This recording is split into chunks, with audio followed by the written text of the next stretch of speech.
Doctor Baba Saheb आंबेडकरनी 133મી जन्म जयंती निमित्ते RSS Chhotaudepur नगर स्वयंसेवको द्वारा भावभरी श्रद्धांजलि आपवामां आवी। भारतीय संविधान निर्माता, गरीब शोषित पीड़ित वर्गना लोकोना महान चिंतक અને દેશને સામાજિક સમાનતાની રાહ ચીંધનાર દુનિયાની તમામ યુનિવર્સિટીઓ દ્વારા કરવામાં આવેલા સર્વેક્ષણ અનુસાર દુનિયાના શ્રેષ્ઠ વિદ્યાર્થીનું સન્માન મેળવનાર વિશ્વ રત્ન અને આઝાદ ભારતના પ્રથમ કાયદા મંત્રી ડૉક્ટર બાબા સાહેબ આંબેડકરની 133મી જન્મ જયંતિ નિમિત્તે છોટાઉદેપુર નગરમાં પાવર હાઉસ ફળિયા સ્થિત રાષ્ટ્રીય સ્વયંસેવકો સંઘ દ્વારા છોટાઉદેપુરના મહાકાળી વસ્તીમાં મહારાણા પ્રતાપ શાખાના બાળ તરુણ અને વ્યવસાય સ્વયંસેવકો દ્વારા ડૉક્ટર ભીમરાવ આંબેડકરજીની પ્રતિમાને પુષ્પાંજલિ અર્પણ કરી ધન્યતા પ્રાપ્ત કરી। સાથે સ્વયંસેવકો દ્વારા મનમાં પ્રણ લીધો કે નગરમાં સામાજિક સમરસતાનો ખરા અર્થમાં ભાવ ફળીભૂત થાય એના માટે સતત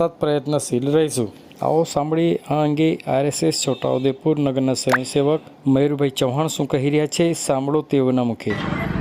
आज रोज 14 एप्रिले डॉक्टर भीमराव आंबेडकरजीनी 133મી जन्म जयंती निमित्ते राष्ट्रीय स्वयंसेवक संघ छोटाउदेपुर नगर द्वारा महाकाળી वस्तीना अपने महाराणा प्रताप शाखाना स्वयंसेवको, बाल तरुण अने व्यवसायीओ आजे समरसतानुं एक उदाहरण ऊभुं कर्युं छे અને ડૉક્ટર ભીમરાવ આંબેડકરની પ્રતિમાને પુષ્પાંજલિનો કાર્યક્રમ કર્યો છે। જય હિન્દ, ભારત માતા કી જય। મયુર ચૌહાણ।